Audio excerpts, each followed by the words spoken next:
Welcome, brothers, sisters, working class heroes. This is The Rick Smith Show. Thanks so much for being here today on the program. Lots to get to, lots to talk about. First thing that caught my attention today, evidently in the state of Kentucky, or as they're renaming it, Kremlin-tucky, after Rand Paul running off to Russia to hand deliver the letter from Trump to Putin. Evidently, the Kentucky Supreme Court is considering a lawsuit over Kentucky's right-to-work law. You may remember, right when Matt Bevin took office, beginning of the year, immediately they rammed through, like thieves in the night, special session to ram the very first piece of legislation on their plate, rammed it through. And immediately the unions in Kentucky filed lawsuits saying, look, this is an illegal taking. This is, you're singling us out. Now the Supreme Court has heard the case on whether they're going to take it further. Now, what I found interesting was the question of, because you hear every state that pushes this through. Everyone who says, oh, we need to have this because it's job creators. It's going to make us business friendly. Well, the court actually asked that question.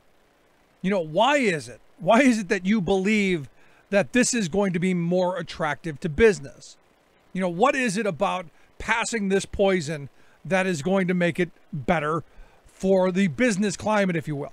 Now, the governor's deputy general counsel, a guy named Chad Meredith, he said businesses perceive that as being a business-friendly state. They come to your state, which creates more competition for jobs, and jobs drives up wages. We'll get to that in a second. So their argument is well, what we're going to, by taking people's rights away, by creating this environment of beggar thy neighbor, which is the other argument that people make when they want this. We can steal jobs from those other states. And obviously lower the wages, benefits, healthcare, and all that stuff. The judge, one of the justices, this Elizabeth Hughes, she, I think, just, summed it all up in a very, very simple statement. She said, quote, "We're in a world where we ought to acknowledge real facts. And the reason it's perceived as business friendly is because it has a direct impact on the strength of the union, which has a direct impact on the wages that are negotiated for workers.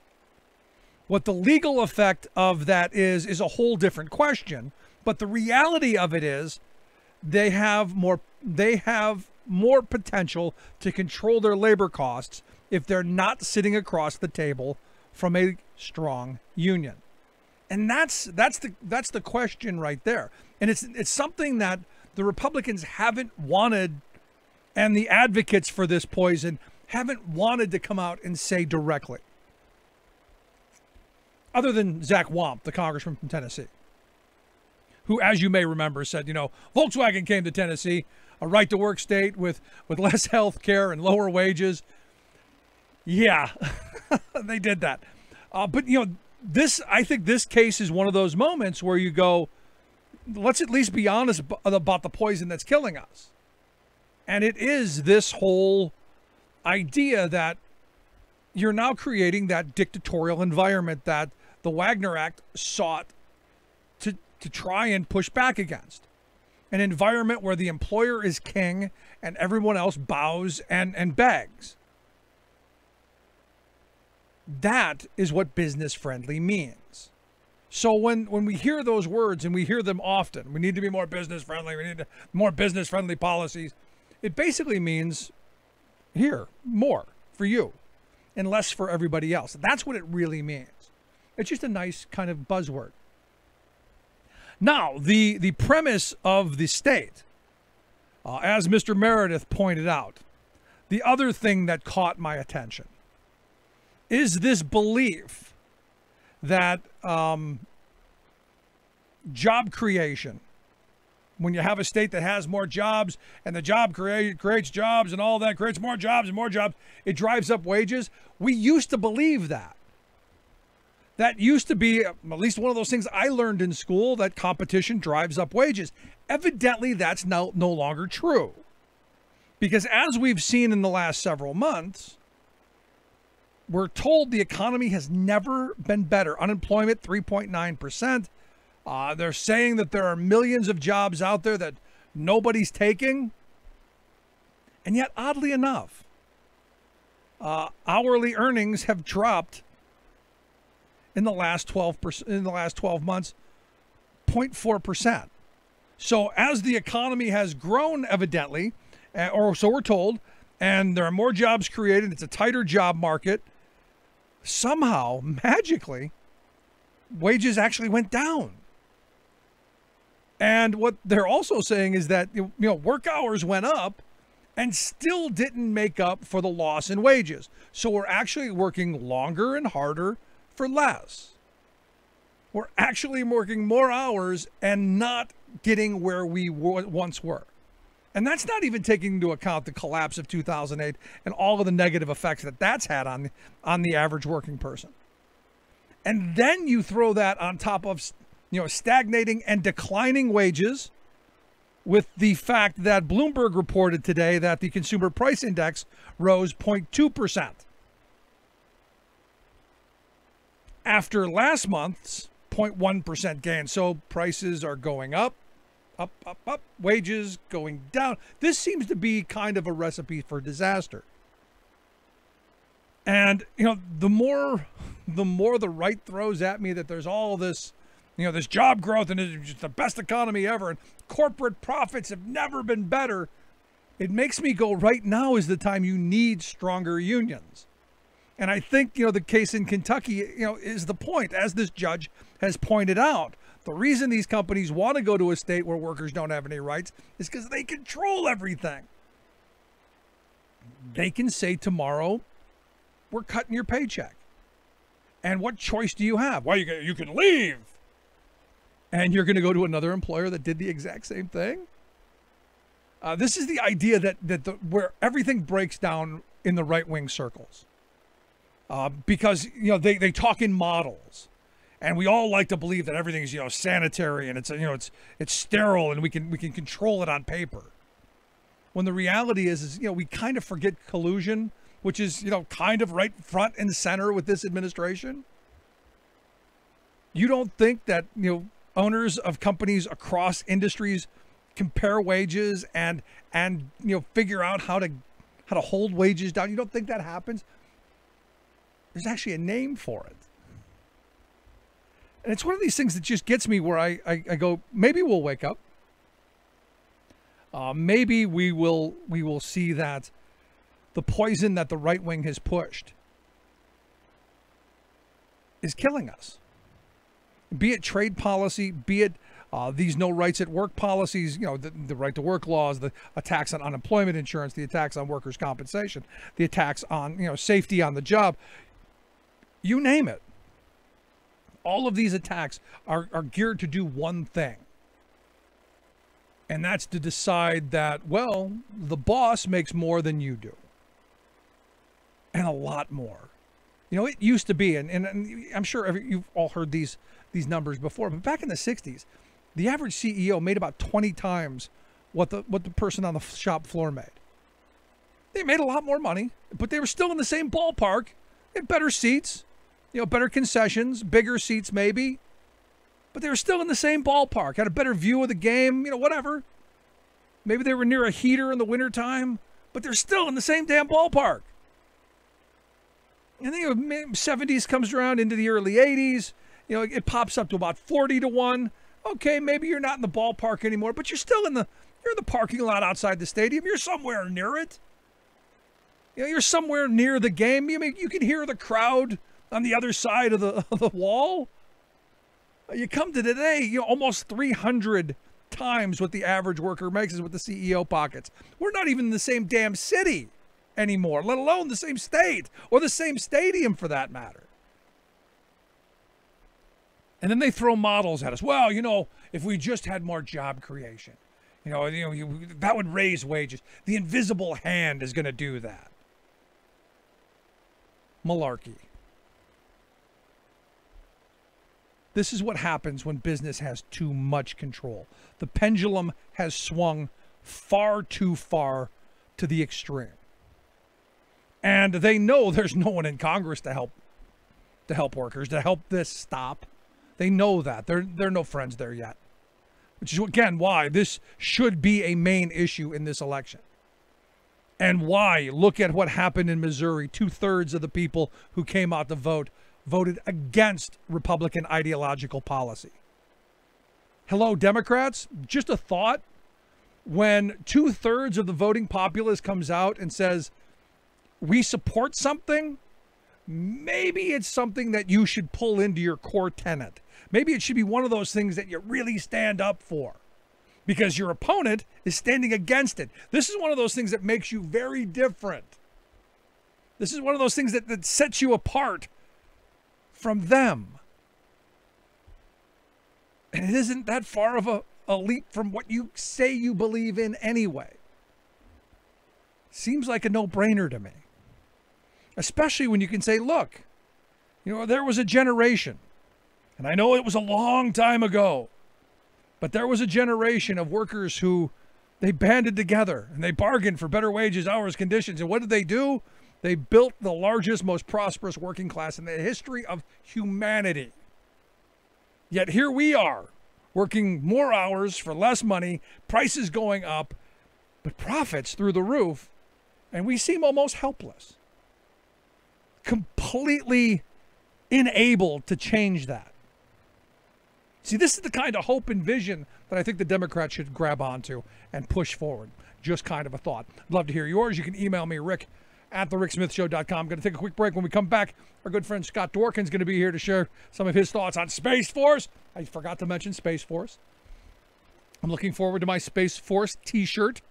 Maybe a hat with an emblem on it, something like that. Lots of toys. Cannot wait. But lots to get to today, including your thoughts. Going to take a quick break. Right back. Stick around. You listen to The Rick Smith Show. We're working people. Come to talk. 90% of the wealth, 10% of the people own 90% of the wealth. Where do you fit in? And sound investment matters. The Rick Smith Show. I'm Rick Smith, and this is Labor History in 2. On this day in labor history, the year was 1922. That was the day 1,300 workers from 4 railroad brotherhoods walked off the job in Joliet, Illinois, near Chicago. The walkout threatened to paralyze freight service for steel mills in nearby Gary and other regional industries. 400,000 railroad shopmen had been on strike across the country for nearly 7 weeks. Newspaper headlines that day warned a general strike of 2 million trademen loomed on the horizon. Brotherhood leaders promised sympathy strikes in response to threats made against their members by troops on duty at railroad centers and yards. There were also real concerns about the health and safety of trainmen, given rolling stock was no longer being maintained. In Joliet, workers stayed away under threats from troops. Additionally, Illinois Central trainmen faced threats from striking miners throughout Kentucky and Illinois who warned, "Stop transporting non-union coal or suffer the consequences." Resentment had been building up against state guard troops stationed in Illinois yards. Earlier in the week, striking shopmen had engaged in a fatal confrontation with Joliet sheriffs that left a striker and a railroad detective dead and scores injured. Riot orders were called when authorities sought to arrest striking shopmen who had stormed the home of a scab. Brotherhood workers refused to return to work unless the troops were removed. Warren Stone, president of the Brotherhood of Locomotive Engineers, stated, quote, "We are not going to have our men shot up or beaten up or threatened by armed guards at railroad shops and yards. When the men cannot go to work without having irresponsible armed guards endangering their lives, they may go home and stay there. There will be 100 more cases soon if conditions are not changed." Like what you hear? Check out more at laborhistoryin2.com. Welcome back to The Rick Smith Show. Check out our website, thericksmithshow.com. So interesting day in the Manafort trial as the judge decided, hey, we need a break right in the middle. No explanation as to why the break, because the prosecution had hoped to wrap things up today. Not going to happen. Maybe on Monday. And here to share some thoughts on the Manafort trial. Also, maybe a little on Devin Nunes, the Kremlin gremlin, maybe the Chris Collins arrest, maybe even Space Force. Our good friend Scott Dworkin. Scott, thanks for taking time for us. To infinity and beyond. Beyond. Well, let's start there. Space Force. Space Force? Yes? Trump saw Toy Story, I think, and then he's like, hey, we need to do something here. How can my friends make more money? How can we steal from the taxpayers more? That was exactly my rationale. What kind of graft can we get out of this? Mark Kelly, Gabrielle Gifford's husband, just totally ripped it to shreds, and he's an astronaut. It's just the exploitation. I understand what they're trying to do, but expand part of the Air Force, or do something in that regard. Don't act like we need an entire branch of more defense spending, and we don't have clean water in Flint. We have the red tide in Florida. We have the fire burning down California. I mean, we've got problems here we need to spend money on right now. Right. So if we can't keep ourselves safe here, what are we worried about space? Like, what's the point? Yeah, what are we worried about putting Buck Rogers up into space? But here's the thing. The other part of this is they're acting like we're not already doing this stuff. And I don't buy for a second that we're not already doing some of this stuff because the Chinese are. There's no way you're gonna get me to buy that our military isn't already testing the next generation of space fighters or whatever. I'm sure that I would bet they're already doing it. Absolutely. That's why DARPA, I mean, there's a lot of different organizations that exist already to do that. And it is absurd to think that, we're not already on top of it. He had the same kind of excuses for the Arctic Circle and, making sure that Putin doesn't edge in, but I don't buy it. It's very clearly nonsense. We have bigger problems. Yeah, I mean, that just is what it is. Let's move on. The big trial today. Any rationale for the break in the middle of the day? No, I don't see the reason why yet. I think that it's just going to be something that the judge wants to review something before the prosecution closes their part of the case. It's not clear whether or not it's a stopping point where Manafort throws up the white flag and says, okay, I totally cannot, I'm not going to win this case. I'm not sure if they're there yet, but that's what would probably happen if the case were interrupted. That is the timing it would be before the defense, set things up. That's probably when they would make a deal. But I wouldn't want to say either way. What I can say is that it's pretty clear that he's guilty. Oh, yeah. I mean, it's been kind of boring testimony, but it's all, yep, he knew, he cheated, he lied, he didn't tell us about all the money that he was getting from the Ukraine. And even his right-hand man was saying, yeah, we did all this stuff together. Again, and I've said this a number of times, the one kind of shocker for me is that the thieves were robbing from each other. Gates was robbing him blind. I can't get past that. Right. And look at who testified against him. These are, professional accountants and IRS agents and people that really can't be discredited all that much because what they have is straightforward. They have proof of them lying, of committing fraud. And then they also admit to being co-conspirators, and they got immunity in response for that. And so it's very clear and almost comical to think that Manafort has some kind of defense, because I'm not sure if he even has people that would give him a character witness at this time. I don't even think that I don't really think his wife would speak on his behalf at this point. That's funny. The other part that that is kind of just weird to me is that he's broke.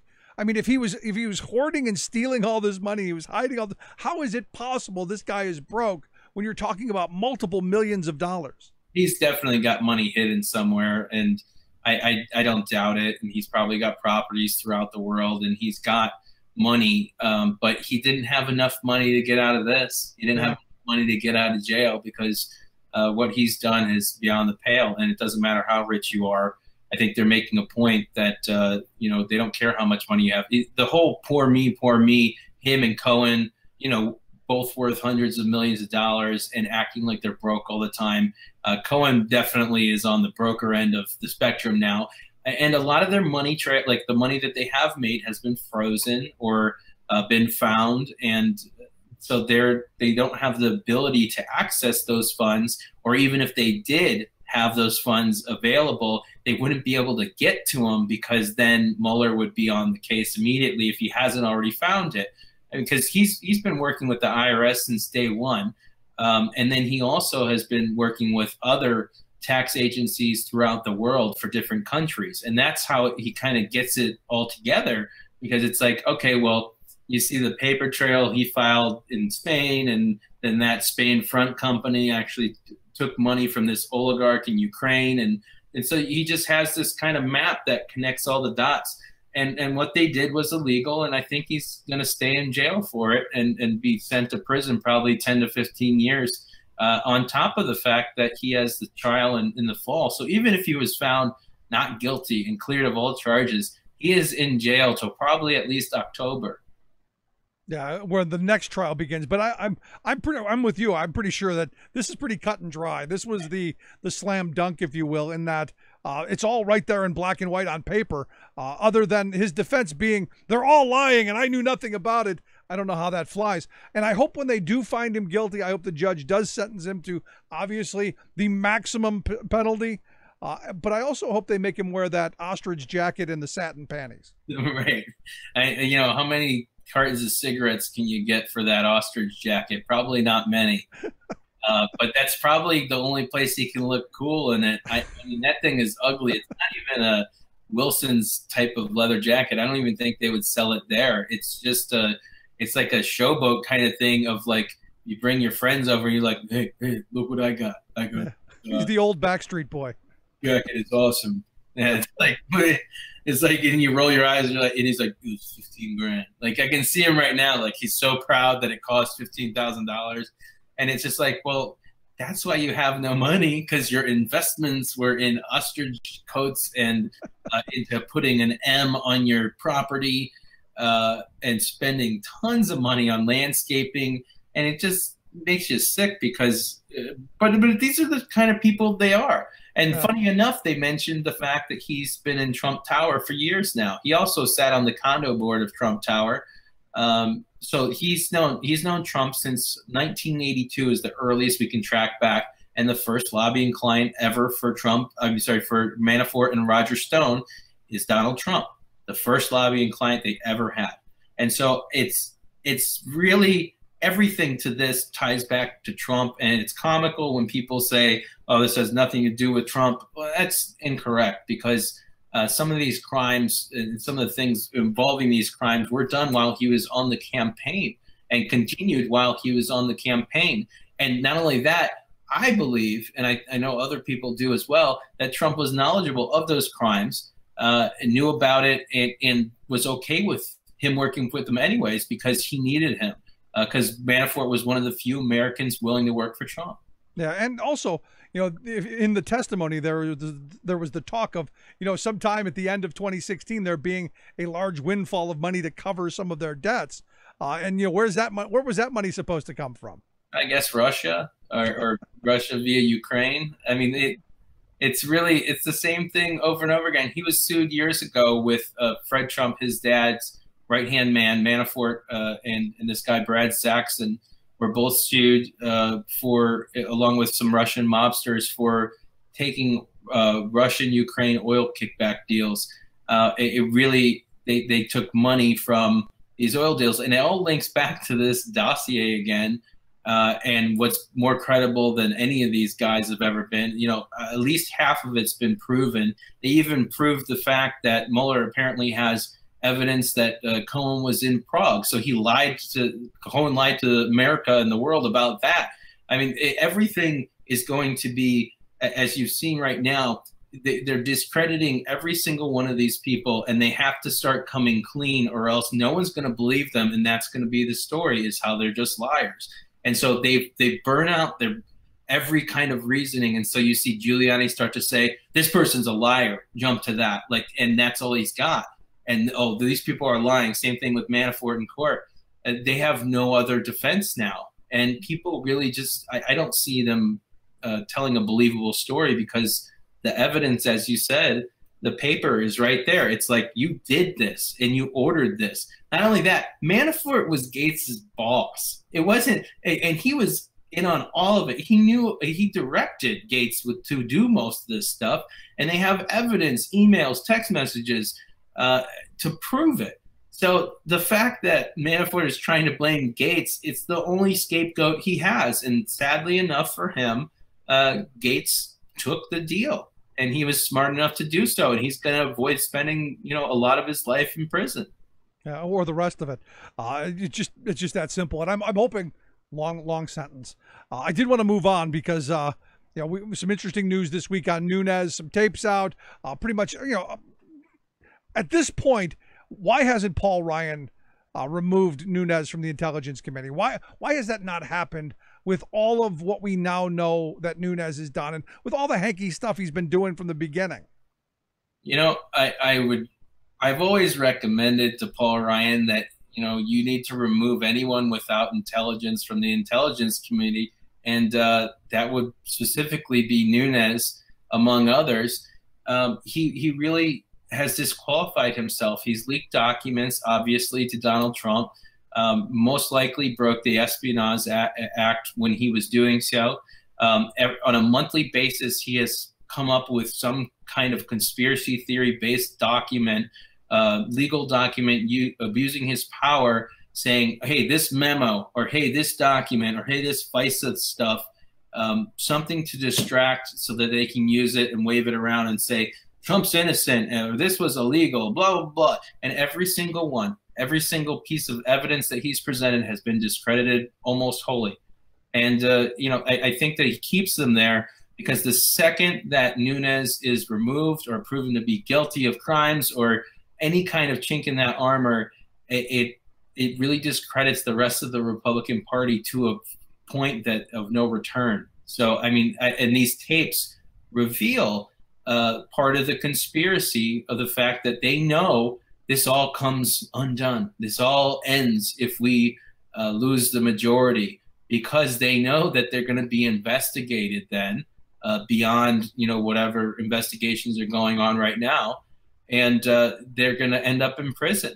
And I think what's great about the Collins arrest in New York is that it's the FBI signaling to members of Congress that we're not afraid to arrest you. We don't care who you are. I mean, even look at Paul. I think that the bottom line here is it's spineless Speaker Paul Ryan. He is not fit to run anything. My lawnmower, you know, my dishwasher. Like it's not appropriate for him to keep these people on these committees. All he did with Collins, he didn't ask for him to resign. He didn't ask him. He pulled him off of a committee, and that's it. So there's no repercussions to these actions. Remember, they even wanted to end the ethics, the Office of Congressional Ethics, when they started this cycle, because they knew they'd be under constant investigation. And not only that, there's 6 other members of Congress in the Republican Party that are tied to this scandal that sold off stocks before that. So it's just telling, especially with the tapes of Nunes. You know, it exposes who they really are. And what the great thing is now, that tapes are the new norm. When more tapes come out, and there will be more tapes that come out on Trump and Cohen and Nunes and other members of Congress, it's going to be the new cool thing to do. So there's going to be people being recorded everywhere, and those tapes are going to leak out, and they're going to ruin people, and they're going to be the catalyst, because again, their own words are going to speak louder than even sometimes evidence, and that's the key here. It really has knocked Nunes' credibility down to nothing, and again, Paul Ryan just kind of ignores it. I would guess that if you ask Paul Ryan right now, what do you think about the Nunes tapes? He'd look at you smug And he'd be like, I don't know much about that. I'll have to, look into that. I don't really know. This is a guy who gets news briefings every hour from his staff. He knows everything. He's a wonk. He knows everything that's happening on the Hill. He knows every news story. And to act like I don't. Well, he's counting the days. Come on, be honest. He's counting the days till he's out the door, and he's hoping that he doesn't get drug into the mess. Yeah, he just wants to get that lobbying job at Walmart. Yeah, or the one that's going to destroy Social Security and Medicare. But no, I mean, at the end of it, he's counting down his days, and because I think he genuinely knows that it's going to hit the fan real soon, and I don't know that he wants to be there at the bottom of the hill. Right, and I agree. Did you see how happy John Boehner was today? Like I've never seen a more happy dude. Was he crying? Was he so happy he was crying? He was in Iowa. And, he was about to cry because he was visiting his friend Delaney, who was speaking out there. It's so pathetic. I keep on saying there's no retirement. You don't retire from being speaker at this. Like, what are you talking about? It's resigning in disgrace. And so I don't know exactly why he's doing it at all. I don't know if he wants to take a different route and go into the Senate. But he's got another 20, 30 years of political blood in him. So you got to wonder, why is he taking the early exit? Obviously, he doesn't want to be to blame for the heavy losses that they'll probably face, a loss of 50 to 65 seats in the fall, seats that they didn't think would be up for grabs that they will lose, and then Senate seats that they didn't think they would lose either. And then all of a sudden, the subpoenas start popping out. What's funny enough is he'll probably be one of the first to be subpoenaed because he's been in on all of this. And so maybe he has, I think he should be in prison for letting even Nunes unrecuse himself without a true ethics probe into everything he's done, including his Russian ties, including everything else, and let alone the Russian money that Paul Ryan accepted to his super PAC and Trump-linked money, which seemed like bribes. So I don't really know exactly what his plan is, but I do know that, it's pathetic and it's the weakest speaker ever. I love when people try and compare, him to Nancy Pelosi or anybody who's ever been Speaker of the House before. This guy is so pathetic. He doesn't have any. I know this about the leader. If she would come out, and these members of Congress would be gone. They would be, it wouldn't even exist anymore. Their names wouldn't even be, they would have their cell phones taken from them immediately. Like, Democrats don't put up with this garbage. They don't. And maybe that's something that Republicans should take on, because we're not going to change our ways to make us more slimy so we keep people in office. Even just the distraction of so many scandals. Paul Ryan just needs to, I think he should just pack it up now. He should, why is he even there? Why waste your time? Just, head out the door now. That's a good point. But, this Collins investigation, I guess has been going on for months now. And we just now find out that it was going on with the arrest, obviously. But, this is one of those things that if you're the speaker, don't you know that this is going on, and aren't you prepared for it so that when it does come to an arrest and indictment that you actually do something a little bit more? I think they drag their feet on the ethics investigation because they're not really doing a true investigation. And it shows that, they took it sort of seriously, where they said that there was an investigation opened, and then the FBI kind of took it from there. Yeah.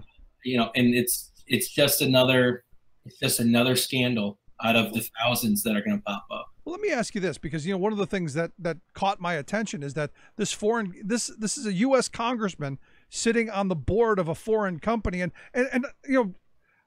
I'm also of the mindset that people who are sitting in Congress shouldn't be on anybody's boards. They should be on none of them. They're the servants of the people. You sign up for this. This is your job. That's why we pay you so much.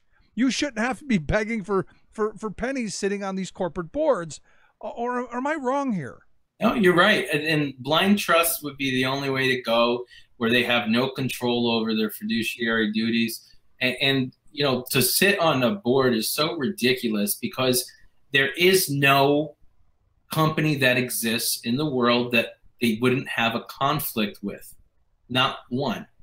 And so it doesn't make any sense, because they're going to be driven by their wallet, and they're going to do what's in their best financial interest. They're not going to be thinking about, oh, what can I do to, lower drug prices? They're going to think about, how can I make it so my drug gets pushed through, even if it doesn't work? Do you think it's funny that, he notified all of his family but didn't notify his chief of staff? I think that is that's par for the course. That's just normal. Okay, new normal for us now. Gonna let the chief of staff go down, but everybody, the blood. I guess it's that blood is thicker than water thing, right? It is. Apparently, it doesn't matter. Blood in this case is the entire GOP. They all want to go down in the Titanic together. Yeah, well, let's hope that happens. And come November, let's hope that we push them out the door. Last question I've got for you. To the elections on Tuesday, obviously Missouri, fantastic results on pushing back 2-1 on the no rights at work nonsense. Ohio 12, shouldn't have even been a race, and they're still counting. Kansas governor race. I'm hoping Kobach wins still, because I think it'd be fun. Thoughts? I think that we had a great showing in Ohio. It's obviously we wanted it to be more so. We had some Green Party interaction there, but it shows that Democrats are showing up. I think it's going to be a little boot in the butt to make sure that we're reminded that Republicans are going to show up too. We need to show up in stronger numbers to overcome the Russian interference and attacks on the U.S. We need to overcome the North Korean attacks on the U.S. We need to overcome the Chinese attacks on the U.S.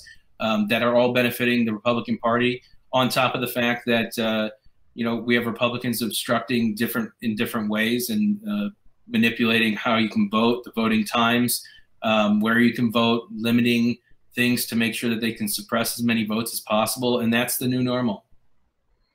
And that's why we need the most important march, November 6th, as we march to the polls. Scott, I appreciate the time, the thoughts. Great stuff. Thanks so much. Thank you, brother. Always good to talk with our good friend, Scott Dworkin. I'd love to hear your thoughts. You can email me, rick@thericksmithshow.com. Quick break, right back after this. Stick around. You're listening to The Rick Smith Show.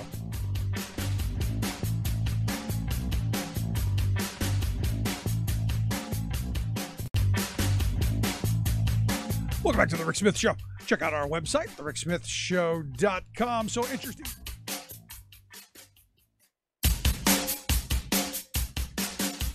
I'm Rick Smith, and this is Labor History in 2. On this day in labor history, the year was 1931. That was the day that the Airline Pilots Association affiliated with the American Federation of Labor. The need for pilots to organize became apparent as early as the mid-1920s. The airline industry was new, and pilots often faced dangerous conditions. They were often put under pressure to fly under adverse conditions, especially if they were tasked with delivering the mail. As the Great Depression swept the country, pilots were asked to fly more and more hours for less money. The organization of pilots started off small and in secret, but soon it grew. In 1930, the union got its unofficial start, holding its first convention the following year. David Bank was elected the first president. Bank had served as a flight instructor for the U.S. Army. He then led the Bank Flying Circus, performing air shows all across the Midwest. From there, he went to work for a private airmail service. As union president, Bank established the organization's headquarters in Chicago. Over the years, as plane technology has changed, the union has fought to ensure the continued safety for the pilots. Pilot fatigue, as well as security concerns, especially after the terrorist attacks of 9/11, have also been important issues for the union. Today, the Airline Pilots Association represents more than 50,000 pilots flying for 31 airlines in the United States and Canada. Their mission statement begins with the commitment to, quote, promote and champion all aspects of aviation safety throughout all segments of the aviation community. I'm learning to fly.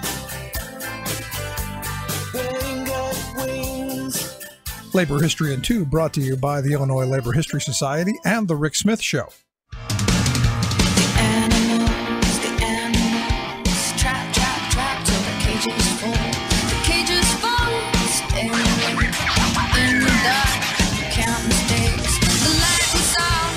Welcome back to the Rick Smith Show. Sanity Check out for our a website, change. ricksmithshow.com. The Rick Go, Smith go, go. Show. Days new, and everyone is waiting on you. And you got time. Well, under the heading of "You'd lie when the truth would be better," the Washington Post fact checkers are out again. You may remember they said, within the first 100 days of the Trump administration, Trump averaged like 4.9 lies each and every day. And they said of the first 558 days of his administration, he had lied something like 4,229 times over that time, or, an average of, I think it was like five or something a day. In just 2 months after that, his claims have nearly doubled. They pointed out that during the first year, this is what it was, during the first year, over 2,100 lies, false or misleading statements is what they use. I call them lies. It's what we used to call them. And then the next 6 months, that number doubled. So he's at right now 4,229, almost, or 7.6 each and every day. And you stop and think about just in June and July, according to their numbers, 16 lies a day. And I was thinking about this. There isn't something that I do 16 times a day that I like. I can't think of anything I do 16 times a day, other than maybe breathe or blink. I mean, the amount of time and energy to tell 16 lies each and every day is pretty impressive. And then here's the other part of this. And this is why I don't lie. And I've had this conversation. I always joke, I wouldn't lie to you because I'm not married yet. I don't even lie to my wife because I'm a terrible liar. And I know this. And I know that I'm never going to remember the lie. And this is what politicians should probably think about. It takes a lot of energy to remember those lies. Outside of Trump, who doesn't care, because evidently nothing sticks to the Teflon Don, everybody else pretty much has to worry about that. It's just amazing. And these are the ones that they've found. This is the stuff that he's written down or has said on camera. Can you imagine what it is in every other? Just crazy stuff. Evidently this weekend, interesting weekend this weekend. Two opposite events. On Sunday, obviously the insane Unite the Right rally.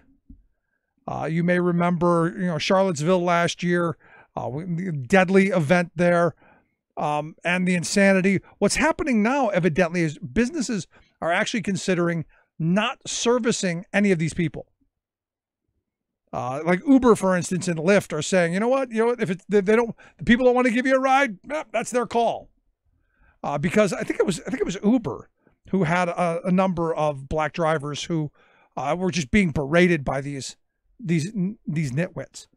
But it's interesting that a number of businesses, even like Airbnb and some of the others, are now saying, well, we're going to kind of step back from that. And that's, I think, because, well, the crazy, people here, their numbers are fairly small, and the outrage of people, like the sane and rational among the rest of us, would probably hold them accountable and probably not want to use their services anymore. So this is capitalism. This isn't, because they care about, they care about the future of the country, or they care about race relations. They care about money. They don't care about black and white. They care about green. And this could really harm them. So it's going to be interesting to see what plays out this weekend. But some cities and locales have taken some actions. Evidently a state of emergency has already been declared in Virginia and Charlottesville for the rallies. The D.C. mayor has promised to tighten security. You may remember, it was last week you had the idiots in Portland where they called out, basically the armed force police. and declared almost a state of emergency. So there's one thing that's going on. And look, there's part of me that goes, the best thing that could happen is we just actually ignore them. Because, it's always been my view that, by going and counter protesting them, it gives them some bit of oxygen.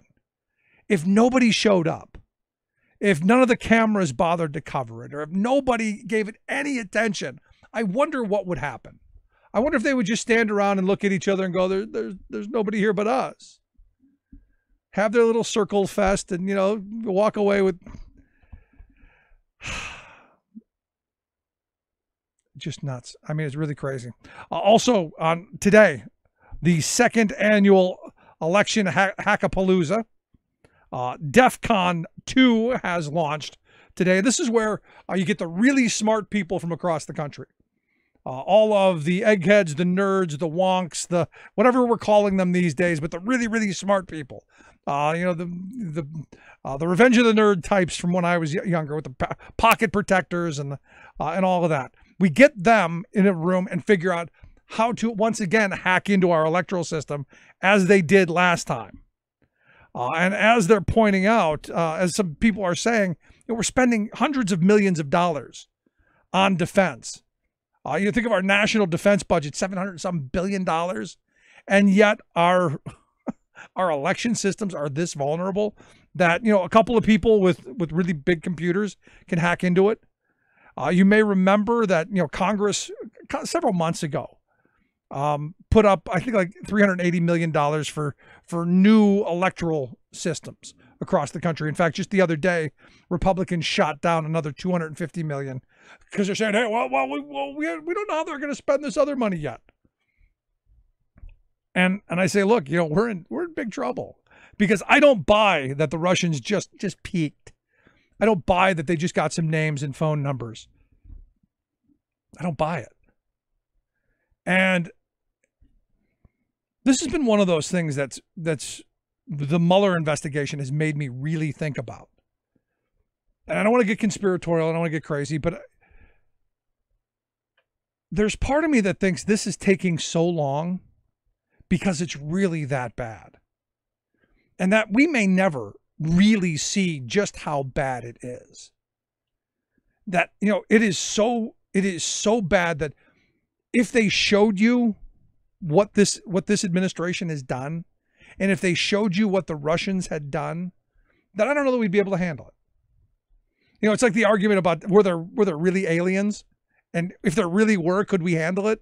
If they really hacked and switched our election, if they really changed votes, if they really did that kind of stuff, what would that do to the foundation of our democracy? Because understand, the sanctity of the ballot box is the foundation of this entire experiment of self-rule. The will of the people through their ballot, through casting their voice.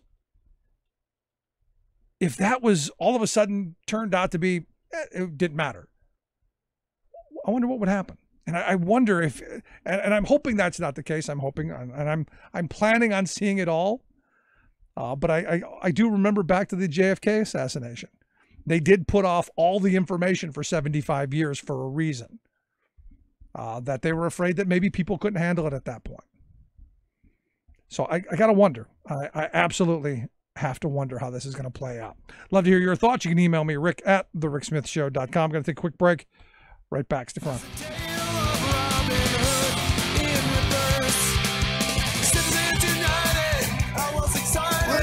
Are united, they can never be defined as yesterday. There's a brand new show today. Uncovering the con in conservatism. Rick Smith. From UN headquarters in New York, I'm Luke Vargas with your World in 2 minutes. The world hit a major milestone in recent days, producing a total of 1 terawatt in renewable energy. 1 terawatt is about the same as all of the installed power generation in the United States, and also roughly equal to all of the coal generation in China. So it's a lot. It's a big milestone. Albert Chung is the head of analysis for Bloomberg New Energy Finance and says wind accounted for 54% of that first terawatt compared to 46% for solar. And as the cost of making photovoltaic cells keeps on dropping, solar will comprise a larger portion of the next terawatt of renewable energy. Chung says that 2 terawatt milestone is practically around the corner. The first terawatt cost $2.3 trillion to build and took 40 years. The second terawatt, we reckon, will take 5 years and will cost half as much as the first one. That's how quickly this industry is evolving. Here in the U.S., energy analysts like John Rogers of the Union of Concerned Scientists worry President Trump's move to place tariffs on Chinese solar panels could slow the switch to renewables. But as the financial case for solar and wind energy strengthens, even the Trump administration is taking note. The administration has recently committed to leasing out additional areas off our coasts for offshore wind farms.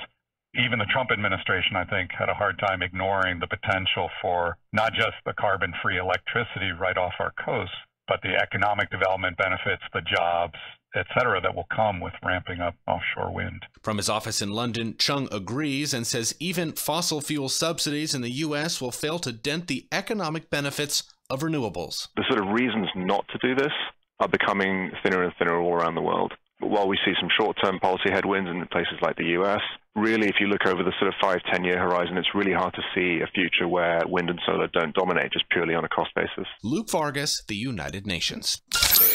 Waving the flag of freedom for people, not corporations. Rick Smith.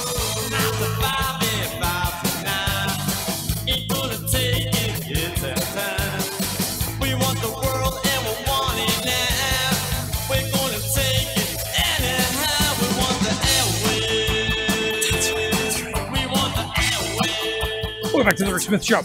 So RBG gave a speech on Sunday in New York. Yes, Ruth Bader Ginsburg, RBG, the notorious RBG. She said that I got about 5 years left. I got about 5 more years on the court, at least. And I'll be honest, I'm hoping she's right. More than you know. I'm hoping that's at least 5. She pointed out that her colleague, Justice John Paul Stevens, he stepped down at 90. She's now 85. She thinks she can do the 85. She thinks she can hit the 90. And if you look at her workout routine at 85 years old, I don't know. It's pretty impressive. I think she'd whoop my behind. Please don't go anywhere, at least not in the next couple of years. So good stuff there. On the Supreme Court front, Chuck Grassley, the Senate Judiciary Committee chairman, he has announced that the confirmation hearings for Brett Kavanaugh will begin on September the 4th, day after Labor Day. So, kind of fitting that it's the day after Labor Day, since it'll probably be our last Labor Day, where, because the decisions that will come down once Kavanaugh is on the court, I am certain will be all anti-labor and anti-worker.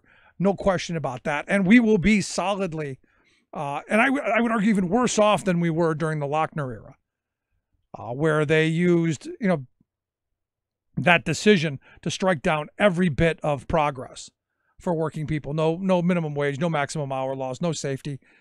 Basically, the theory of that you have the liberty of contract, that if you're desperate enough, if you're poor enough, if your kids are hungry enough, that you will work for poverty wages in deplorable conditions. That's your choice. You did it to yourself.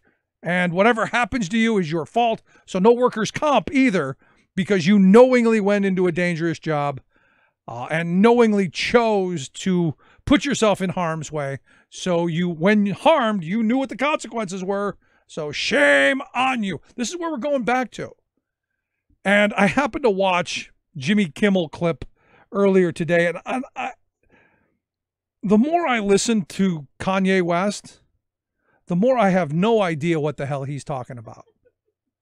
And in fact, I don't even think he knows what he thinks he's talking about. I don't even think he thinks he knows what he thinks he's saying. I don't even think there's a cogent thought anywhere near the words that come out of his mouth. I think he just likes hearing words. And of course, being a Trump supporter, the best words, of course. But I was listening to him ramble on about why he was, a Trump person. And I got to the point where my head was about to explode, because there's so much of what he was attempting to say that just wasn't so. And, I think of where we're heading as a country. And I think of where my kids are going to end up, and it's going to be in a really ugly, negative place. It's going to be, because we're already seeing it. It's no longer right to work anymore. The business community, the moneyed interests, the extreme conservative fringe wing, they're already changing things from right to freedom. It's no longer right to work, it's freedom to work. And you go, well, what freedoms do you have when we're going backwards? Now, Kanye was saying, well, we get too hung up on history. We don't have any classes on future. What the hell are you talking about? He goes, we don't have classes on for kids to balance checkbooks. I don't know what school you went to, but they have them. They have finance classes. Yes, they do. But he was going on this whole bizarre rant about, we got to stop worrying about the past. We got to stop thinking about the past. Stop thinking about, history repeats itself. No, we have to learn our history because we know it's coming back. And it's people like you who, and I hate to say glorify ignorance, but that's what he's doing. And he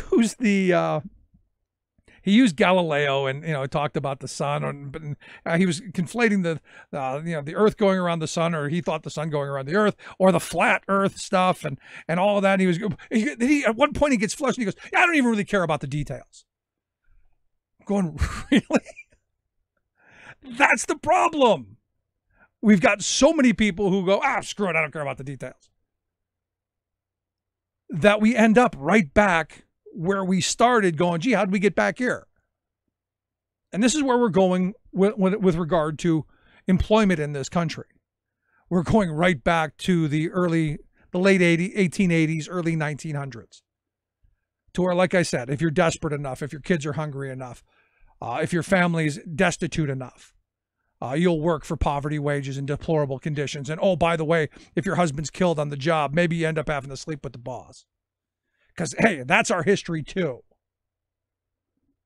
Maybe something we should try and remember. And I know. We shouldn't worry about that history. We're too hung up on what happened in the past. Yeah. Does that not scare you? It scares the hell out of me.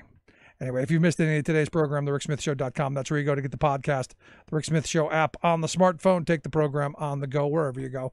As always, you can email me, rick@thericksmithshow.com. Going to take a quick break. When we come back, we're going to talk with Keith Pochick a little bit about the baby, the bathwater, a little bit about that history. Maybe, I don't know, a path forward. Quick break. Right back.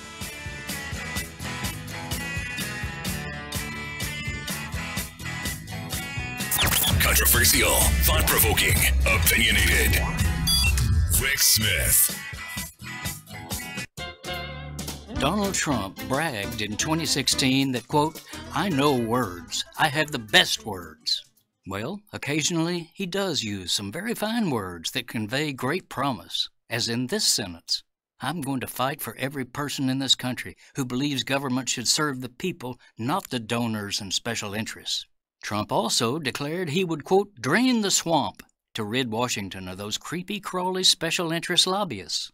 Excellent words, but they only matter if the speaker actually means them, backing their rhetorical promise with action. As we've seen, though, far from draining the swamp, Trump converted the White House itself into a fetid cesspool of lobbyists, corporate executives, and banksters. His transition team was almost exclusively made up of those swamp critters. His glitzy inaugural celebration was bankrolled by big oil, big coal, big pharma, and other bigs that attached their legislative and regulatory demands to the checks they donated.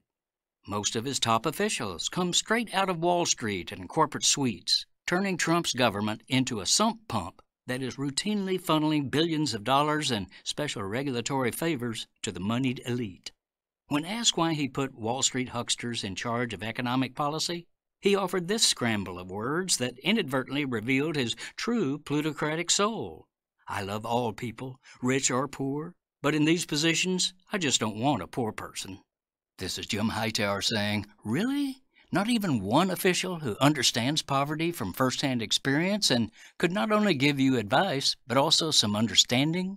And what about those hard-hit middle-class workers Trump always talks about? Nope. he hasn't appointed a single one to a top policy position.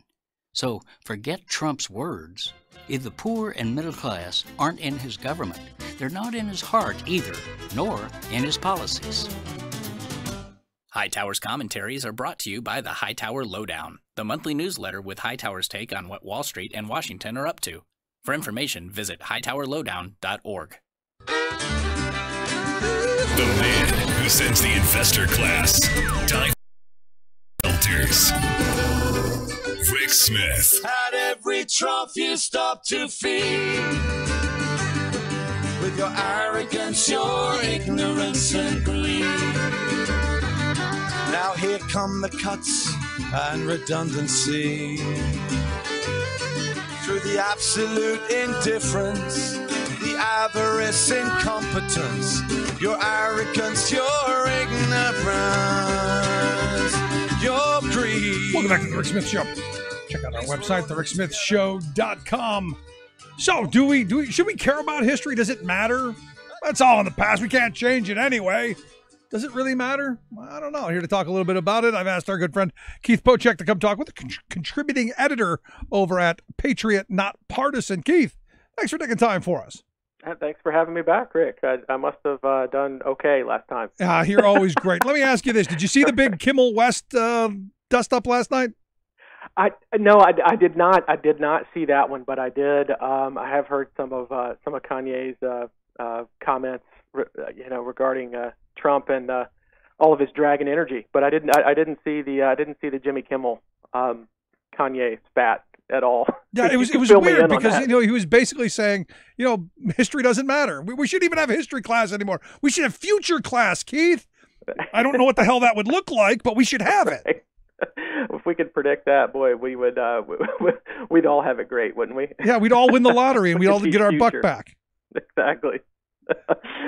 Oh no, history is just there are so many lessons there, and I think we have a tendency. I think we fall into different camps. There are some of us who want to examine and highlight and revere only our proud moments, which we have plenty in America. Just some of the things that we've done. Sure. With throughout the course of our history and our accomplishments. But every part of our history of which I am proud is a part of our history wherein our leaders were progressive.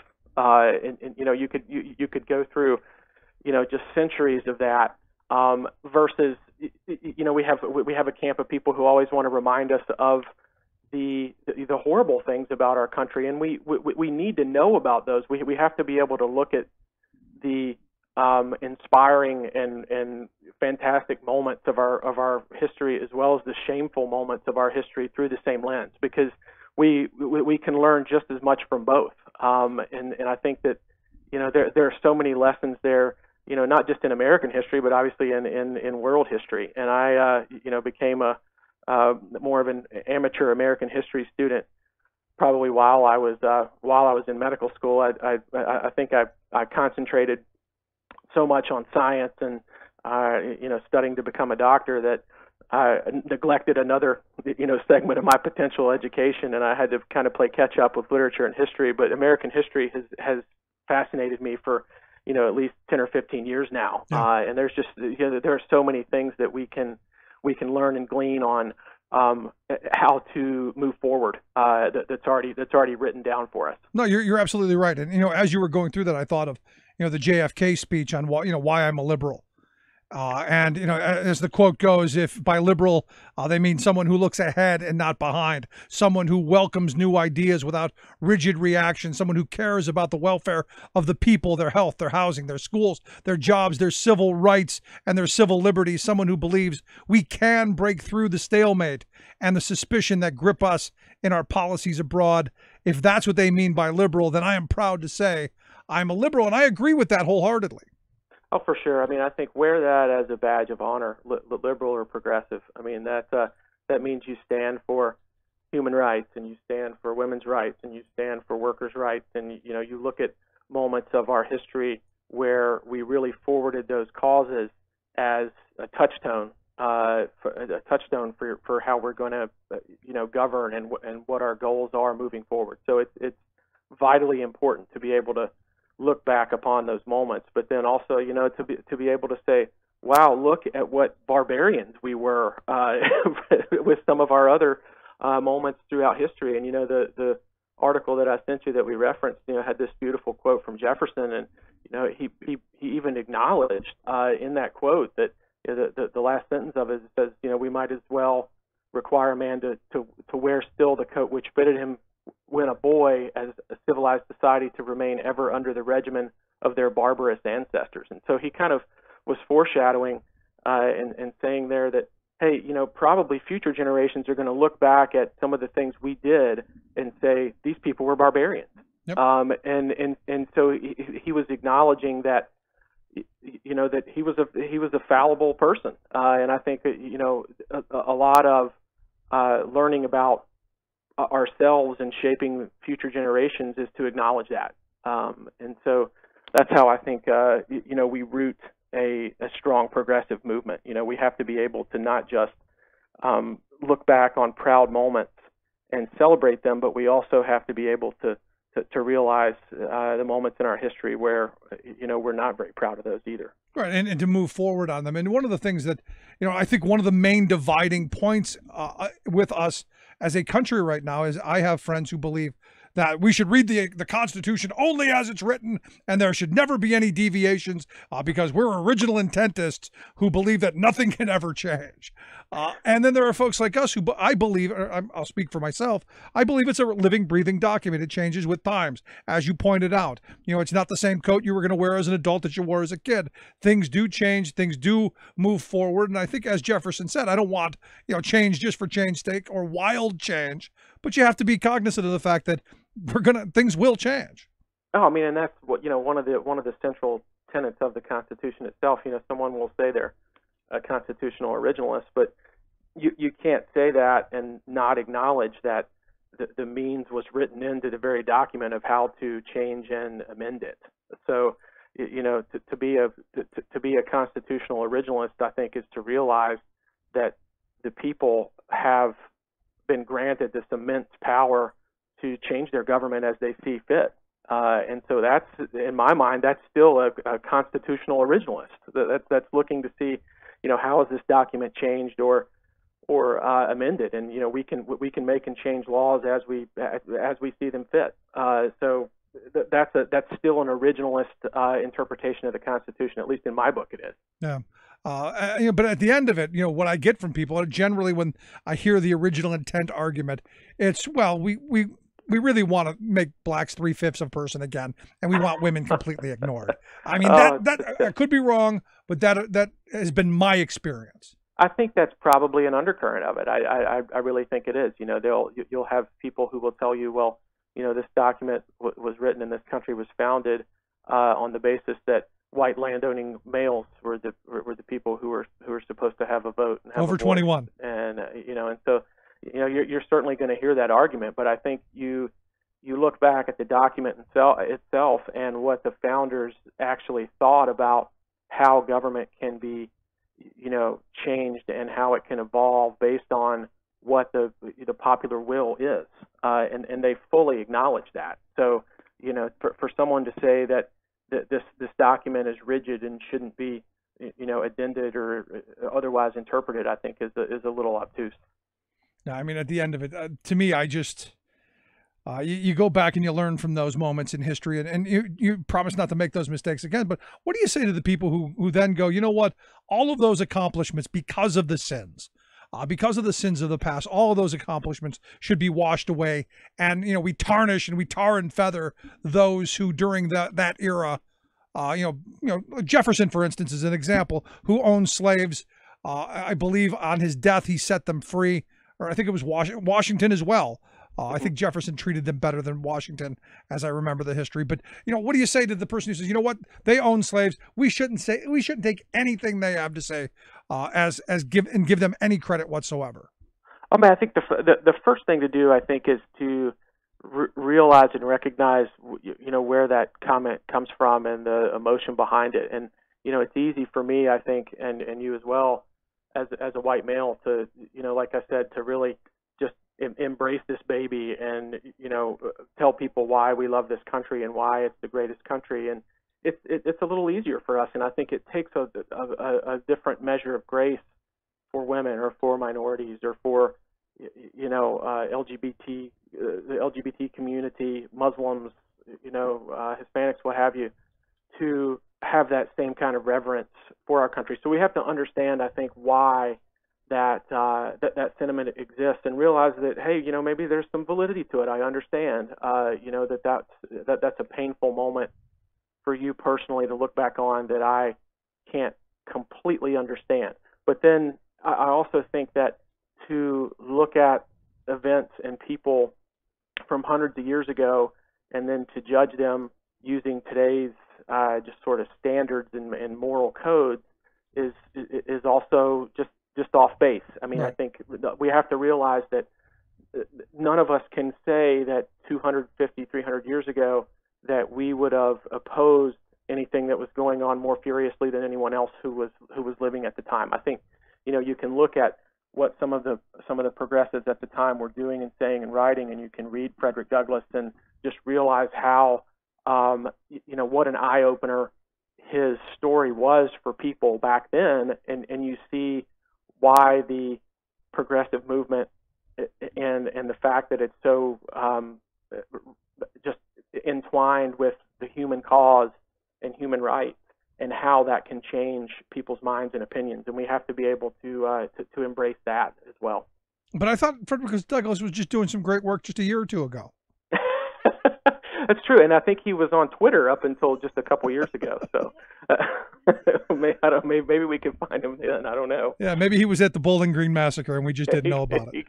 He could have been. No, I don't want to make light of that, but you're right. I mean, the majority of us we're looking at those events through knowledgeable eyes of today, and you have no idea what you'd have done 100 or 200 years ago. I'd like to think I'd have been on the right side of history, but none of us can say for certain. Yeah, and I think it's social change and policy change. A lot of times, unfortunately it takes generations, and so we have to be able to constantly build upon what some of the visionaries before us have laid down, and I think that's the baby. We talk about this baby in the bathwater sentiment that I brought up in the piece, and that the baby that was left for us is that we have this government and this model laid out for us that's not a totalitarian model. It was founded in direct opposition to that, and it empowered people to be able to tailor the government to fit themselves. And so that's the baby. That's the nugget that we have to realize we all have now as Americans, and not all Americans had that 250 years ago, but now, even if you were a member of a persecuted group now who didn't have those rights back then, this is your baby now, and so you get a voice, and I want people to know that their voice, it matters just as much as mine does as a white male, and I think it starts with being able to try and stop and listen and see where some of the sentiment comes from, but then to also, explain that this is different now, and so this is everyone's country. I mean, we're supposedly all equal. We're supposed to all have the ability to pursue life, liberty, pursuit of happiness. We're supposed to anyway. We're all supposed to be, in the eyes of the law, we're all supposed to be, one and the same. And we're not there yet. It's obviously. So we definitely have a long way to go. But I think, using the same analogy, it's not. I don't think that's cause to toss out the baby. I mean, I think that we keep washing it. We keep fitting our government to what our needs of our people are. And you talked a lot with Scott Dworkin about just some of the corporate corruption that's going on in government right now, and I think about how, or at least I imagine that the founding fathers would just be aghast at the level of corruption that's has worked its way into our government, particularly over the last 20 years or so. No, they'd be writing the Declaration of Independence Part 2. No, absolutely. I mean, you think you guys mentioned you and Scott mentioned Chris Collins, and even if you leave the insider trading segment of that alone, just forget that for a second. Here you have a guy who's a Congress member who is on the board of an Australian biotech company while he is sitting on the on the Congressional Health Committee. So the Health Committee, and he's has a deciding vote on the board of an Australian biotech company, and we can't. I mean, and that's the level and he's of buying conflicts. stock. Yeah, and the conflicts of interest that are right there in plain sight, and they're not really even any. There's no shame that's even there. Of course, there's going to be insider trading when things like that are going on, and it sort of begged the question for me: which one came first? Was he sitting on the biotech company's board, or was he a member of the health committee there for Congress? And I don't know which one would be more infuriating, to be honest. But again, I go back to, right at the beginning of the administration where they wanted to do away with the oversight committee. They wanted to do away with the Office of Ethics. And, I said right from the beginning, this is a telltale sign of all the graft and corruption that we know is coming because Trump is that kind of a character. We know this is going to be the most kleptocratic administration in the history of the country. Ulysses S. Grant is smiling in his grave as we speak because he's no longer the most corrupt administration in history. Reagan has got to be, happy because the 100 or some that were indicted under his administration are going to be dwarfed by the time we're done with this one. Yeah, that looks like that record's gonna fall here pretty soon. It seems, doesn't it? Yeah, I mean, Trump's right. He's going to be the most memorable administration in history. We'll be the first one to side with a foreign adversary over we the people. Going to have the most people indicted, the most corrupt. It's going to be history will remember him. Not well, but they'll remember him. Oh, right. And you see a scandal, which occurs with, say, the NRA getting Russian money funneled in, and then the next day. The administration is trying to push legislation and change laws about transparency about where donation money is coming from. I mean, it's obvious and just happens right in front of your face, and there's no shame, and I think there's no accountability and there's no shame, and so I guess all we have now is November and to make them accountable. And absolutely. And what I'm hoping for, the parade I'm willing to pay for, because we're going to spend, I got about 12 million on this military parade for Trump's ego. I would be happy to kick in some money for the parade of perp walks into the jail cells. I think that would be the best parade we could possibly have. Start off with Manafort right there, Mike Flynn, Papadopoulos. We can get all of them right in a nice long line, and I'd be willing to fund that parade. You got to have we got to get Adam Parkamenko on board for organizing that. There you go. That's the all-star for protests and parades. I think it would be fun if he were in charge. No, he's doing fantastic work in D.C. with the Kremlin annex. It's amazing, and look, it's the kind of stuff that it's fun, and I think it's entertaining, but more importantly, it's bringing people the amount of awareness of how corrupt this administration really is. Absolutely. I mean, I think look back. We maybe are around the same age. I don't know how old you are, but think 20, 30 years ago, the GOP, their base and their particularly their business base and their wealthy donors, they were laissez-faire capitalists. It's hey, stay out of government can stay out of my business. You leave me alone. Don't regulate me. I'll thrive and survive and I'll do well. And what that's morphed into now is not only do they welcome, it's not government interference, it's that now the GOP donors and corporations are now actually, they are the government. And they're the welfare. They're writing the laws. They're writing their own laws. And so look at how that's morphed over 20 or 30 years, that ideology. No, we've socialized Wall Street risk, and we've capitalized social programs to where, you poor people, sorry, screw you lost. And you're right. There used to be a word for that, though, when government and corporations are kind of taking over government. There used to be a word. It began with an F. Oh yeah, fascism. There used to be a word for that. Well, I didn't know if I was going to go that far or not. I was going to say corporatocracy, but no, absolutely. Well, if you weren't going to go there, I'll take you there, because that's it's what it appears. Every day we appear to be more and more down that path as corporate interests outweigh the interests of we the people. So last question I've got for you. Any hope? I mean, because we've kind of talked a lot of doom and gloom. You got Kanye saying we don't need to learn about history. You got a bunch of people who are glorifying ignorance of the past. Any hope for the future? I think so. I mean, I think our energy is very high. I think we definitely, if we keep riding this, that we can take back the House and take back Congress, and I think that's where it starts. And so, the next push, I think, on the Democratic agenda or strategy, and obviously Scott Dworkin knows a lot more about this than I do, but I think once all of our primaries finish, and I think that's coming soon, it's going to have to be a message of just absolute unity. You get in there and you just punch that straight Democratic ticket, because right now that's the only hope. I mean, I think it's a strong hope. There's reason to hope, but I think that's our answer. I mean, you just look at what is happening with the Republican-controlled government right now, and our slide into authoritarianism. And we need the checks and balances. Yeah, and just realizing that's completely the opposite of what our country was founded on. That's the baby, is that we are empowered as citizens to be able to choose and have a say in the type of government that we're going to live under. Well, good stuff. I appreciate the time. I appreciate the work that you do. Keep it up. I'd love to have you back again real soon.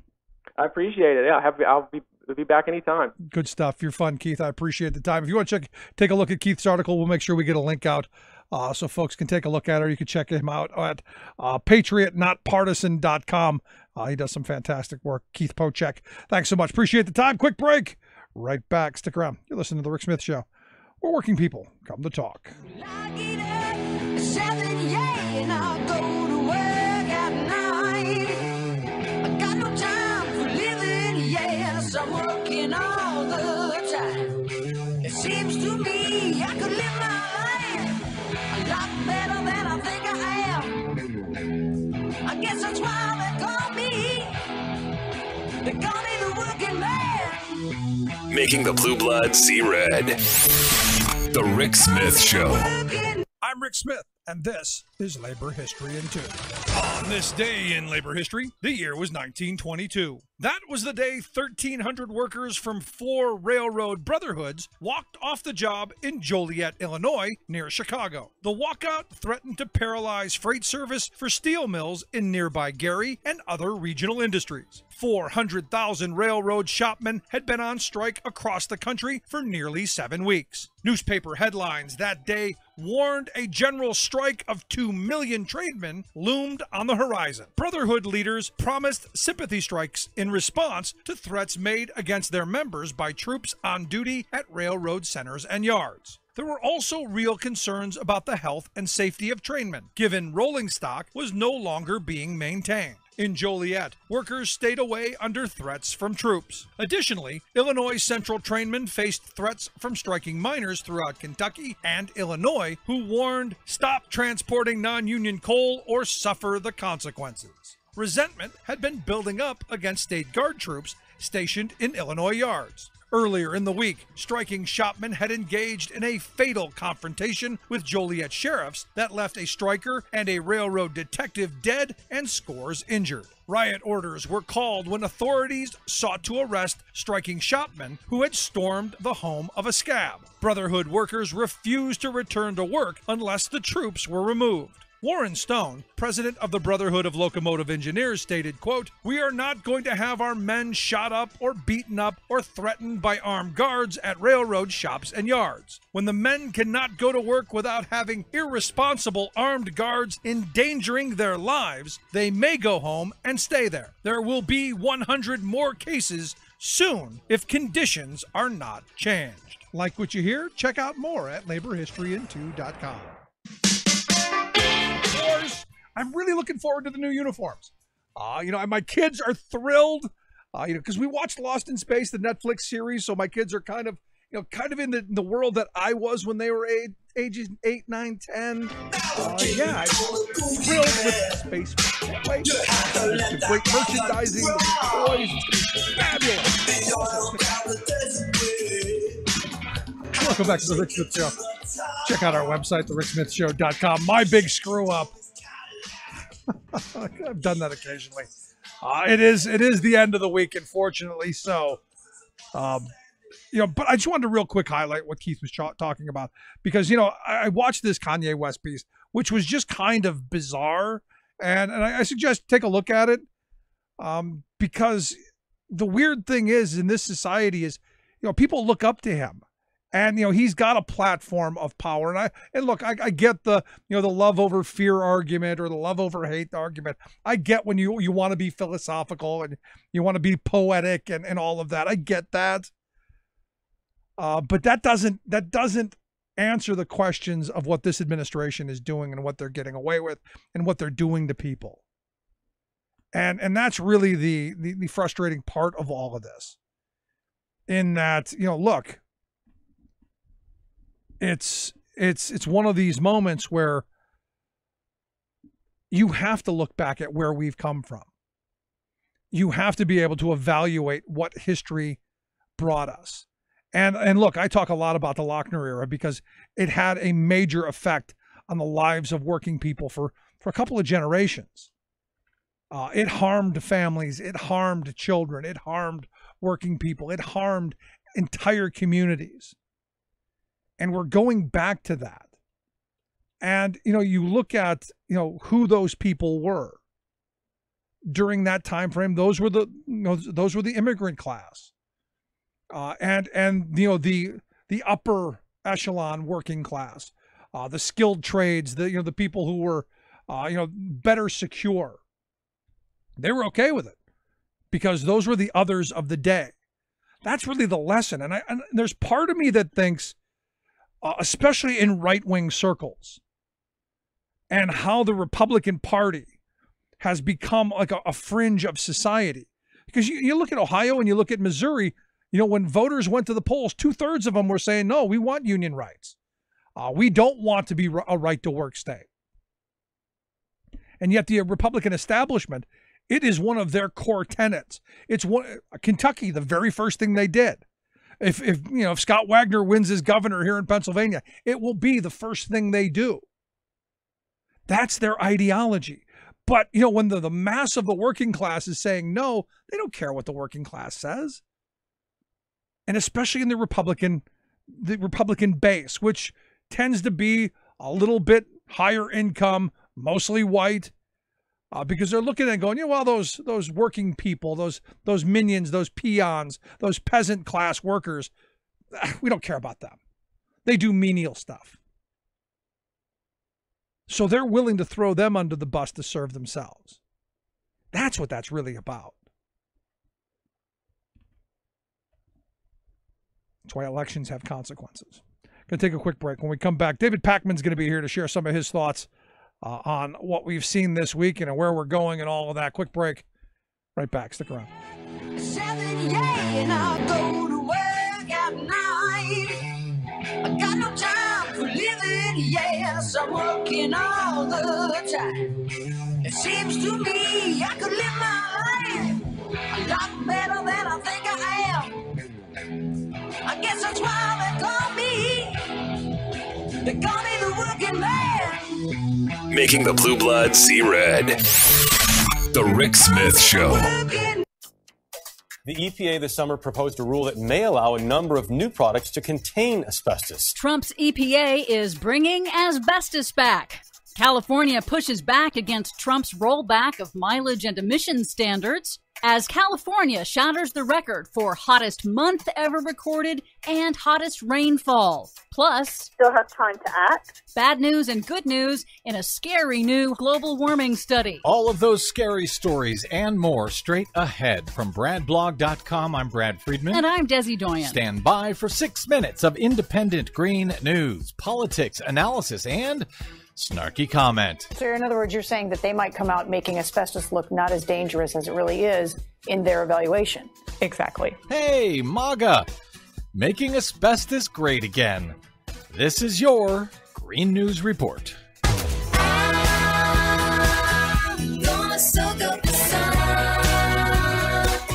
Okay, Desi Doyen, the summer of heat records continues to continue. Indeed it does. More shocking records shattered in this record-breaking global warming turbocharged summer of 2018. The hottest rainfall ever recorded on the planet, 119 degrees, fell on Imperial, California last week. The hottest rainfall? Yes, it is extremely rare to have rainfall above 100 degrees. I mean, this is the water? The water itself is above 100 degrees? Yes, 119 degrees. Wow. And Death Valley in California broke the record for the all-time hottest month in recorded history. That was in July, breaking the record that Death Valley set just last year. Meanwhile, retail gas prices are going up. The price of crude oil spiked this week in anticipation of the Trump administration reimposing sanctions on Iran, including its oil exports, in coming months. But Politico reports that pain at the pump for consumers likely won't be as bad as the last time gas prices were this high because, thanks to President Obama, fuel efficiency standards are a lot higher today. So families don't have to fill their gas tanks quite as often. Speaking of fuel efficiency standards, as expected, the Trump administration last week proposed weakening future vehicle mileage standards that would have saved consumers even more in fuel costs starting in 2022. Analysts say big oil will be the big beneficiary from increasing oil consumption.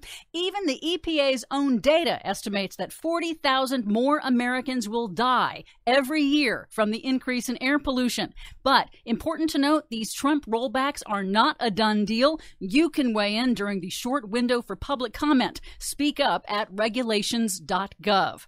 The Trump EPA is also proposing revoking California's authority to set its own higher standards, credited with reducing the state's notorious air pollution. This week, California pushed back in what promises to be a protracted legal battle. The state regulator, the California Air Resources Board, issued a scathing and detailed report refuting the administration's rollback as, quote, contrary to the facts and the law. That's not a bug. That's a feature. Well, California says it plans to hold automakers to those tighter standards to maintain public health benefits. Good. States' rights. Remember when Republicans used to believe in that sort of thing?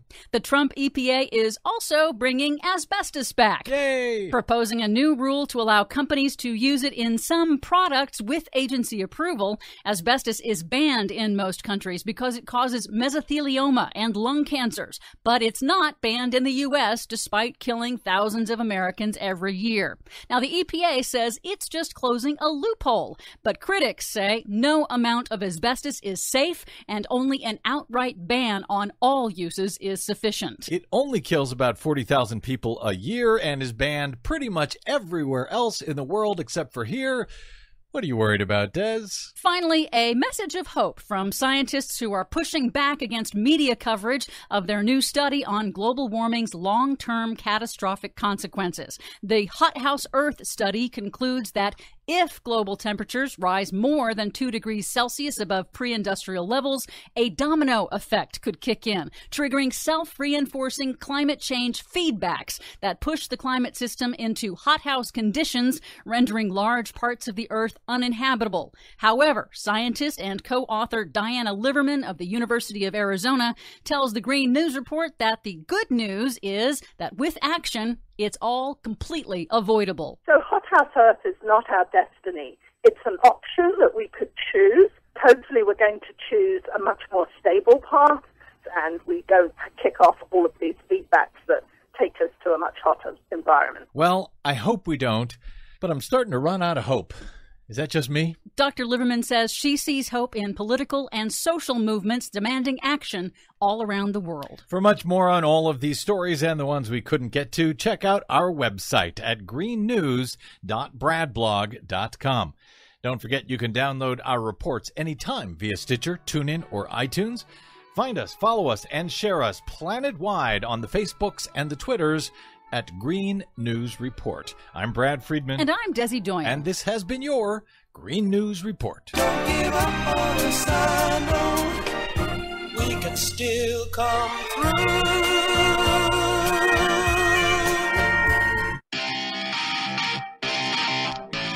opportunity for grift, for kleptocracy to continue and us to be robbed blind, but it's still going to have cute little outfits. Cannot wait.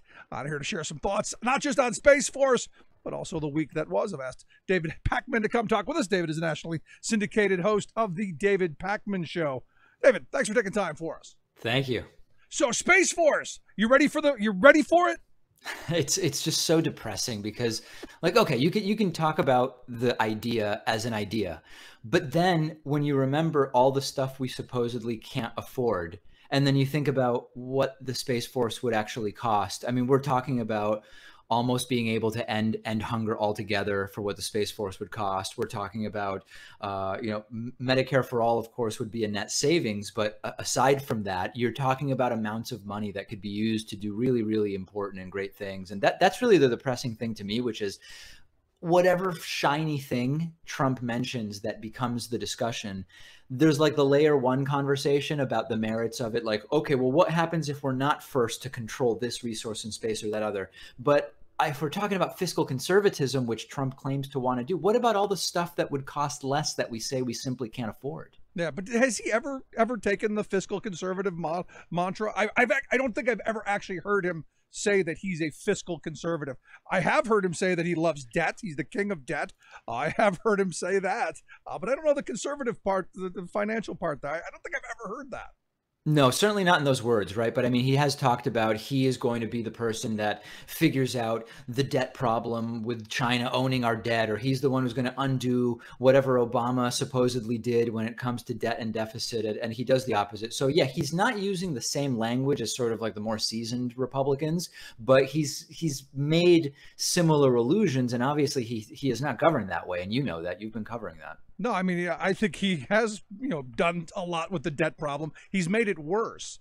And I'm still waiting for all my T-Twizzler friends who were berating me in 10 and 11 about how ballooning our deficits were being during that period. I'm still waiting for them to make a peep. Haven't heard anything. Crickets the last year. Yeah, and I don't know how much you talk about the debt deficit issue as merely a political issue, because the more we know about economic theory, like modern monetary theory, for example, I actually have been saying now for about 6 or 12 months that even talking about debt and deficit as the left in the same terms that the right uses is kind of a losing game, because the right doesn't actually care about that. They use it merely as a political issue. And now we know that actually that's not necessarily bad if it's being used for the right things. If it's to give tax cuts to the rich, it's not good.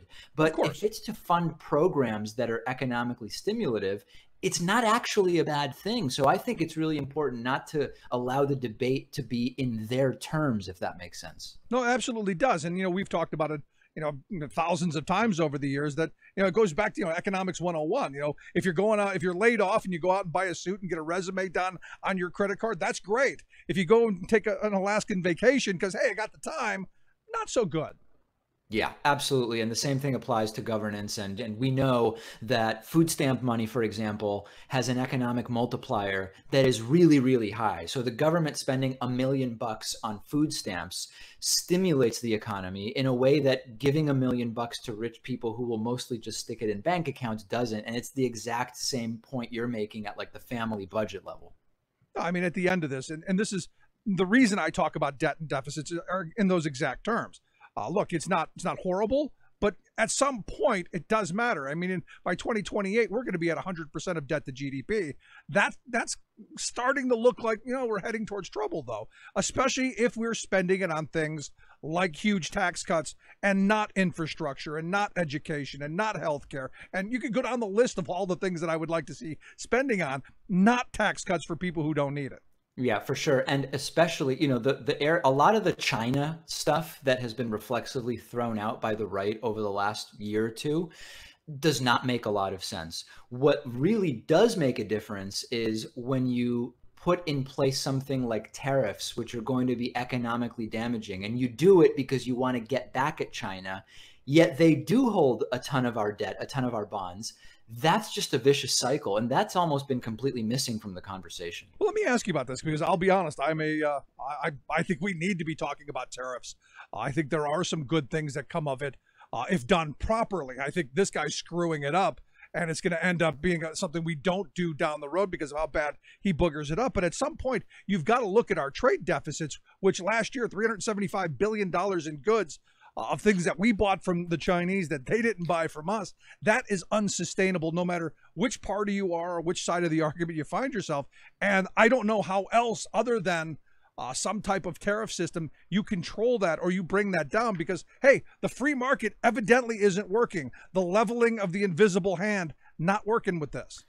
This is very complicated, but so you have to kind of take a step back and think about it in a different way. If we were starting at zero right now and designing trade policy and building relationships with other countries from the ground up, where we didn't already have so many of the goods we buy costing less because we buy them from certain other countries, if we were like starting at zero, it would be a very, very different conversation than Donald Trump being elected, coming in January of 2017 and imposing all of this stuff. Given that he's not starting off trade policy, but has to work within the context we have, the problem is there's no off-ramp, right, Rick? So he puts in place a tariff, China matches it. So all of a sudden, that's bad for American workers. Number one, because more stuff is going to be made elsewhere. And number two, it's bad for American workers because the products they buy are going to cost more because of those tariffs. And the question is, what's the off-ramp? What's the off-ramp to this trade war? And I agree with you that in principle, it would be great if we were starting in a different place, but we're not. And no serious economist has been able to explain, how do you exit the trade war?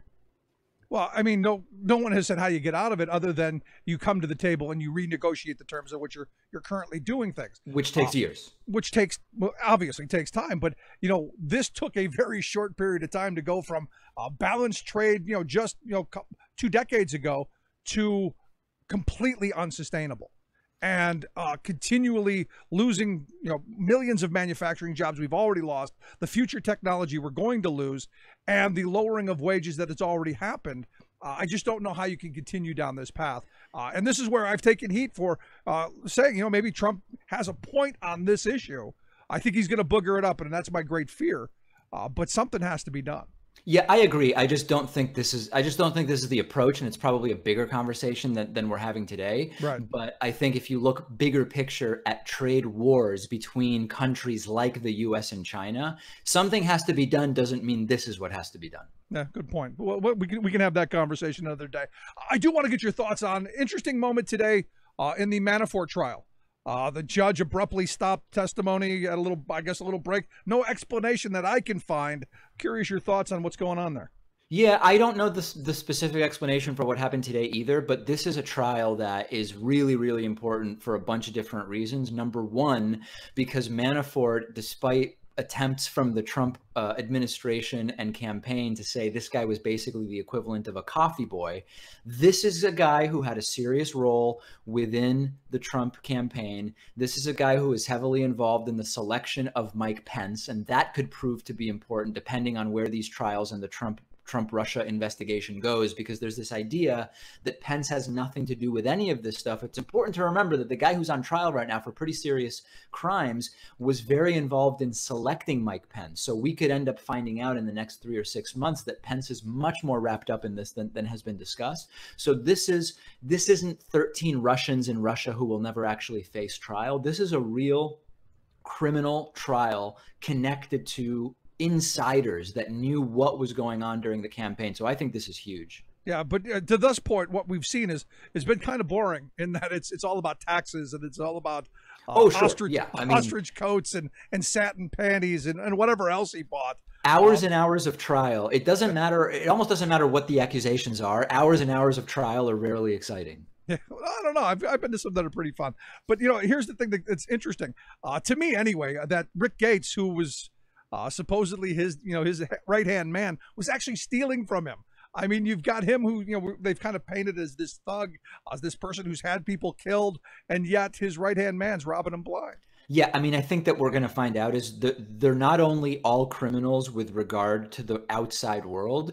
Even within the organization, it's going to be made abundantly clear that it's rife with immoral, depraved criminality. And we've even started to see this. I mean, look at the conflict that now exists between Trump and his supposed confidant confidant, Michael Cohen, who loved him so much that he paid Stormy Daniels by mortgaging his own house. Now all of a sudden they despise each other. So I think that we've only started to see 2% of what we're going to learn was going on within that organization. No, I mean, we also find out that originally, I guess, the meeting at Trump Tower, I guess it didn't happen.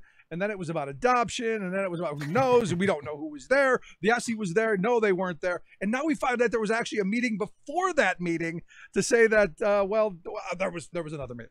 Yeah, Rudy Giuliani seemingly accidentally admitting that there was a pre-meeting on CNN. You buying any of that? Later, I'm sorry, what? Are you buying any of that? That he just now finding out? Are you buying this kind of bumbling, stumbling kind of, oops, I let it out, but I shouldn't have? Are you buying any of that?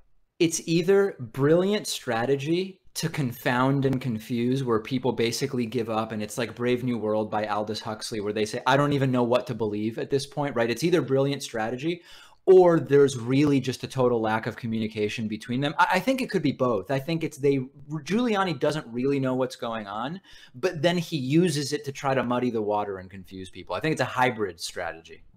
Yeah, but back to the double meeting. I'm sorry, I didn't mean to cut you off, but I just had to get that out. But now we're finding out there was this second meeting. Are you surprised by this now that this admission came out? No, not at all. I mean, the original story that this was a meaningless meeting at Trump Tower with Russian individuals about so-called adoptions that Trump didn't know about in advance, wasn't involved in drafting the letter explaining what happened after that was never believable, right? And every single week we learn, oh, the timing of Trump's tweets suggests he did know about the meeting ahead of time. Oh, and actually there was an attempt to follow up about the supposed dirt on Hillary. Oh, and it turns out not only did they email about it, but there was also a meeting in advance to discuss the fact that they were having this meeting. We're moving in one direction, Rick, and it's towards this was a calculated and planned meeting, and that this was a deliberate attempt to work together against Hillary Clinton. I mean, my original assessment of it back, inauguration day when we began talking about all of this stuff, and even before, was that you've got Kushner, you've got Junior, you've got the rest of them who just have this kind of blind ambition and this arrogance that they're above the law and that they can do whatever they want. And it seems that's playing out, and it seems like they want to get caught. I mean, they don't want to be punished, but they want to be caught so they can flout the idea that, hey, we did all this stuff. Yeah, I think that there is this brazen sort of they can't touch us attitude. And you know what? It may actually work out that way, right? Particularly if you've got a Republican House and Senate, which would be responsible for acting on whatever comes of the investigation. They may be right. They really may end up unscathed. Well, I mean, I hope not. I'm hoping November is that moment where we hold them accountable and we throw a bunch of these bums out and we end up putting some folks in who will hold them accountable.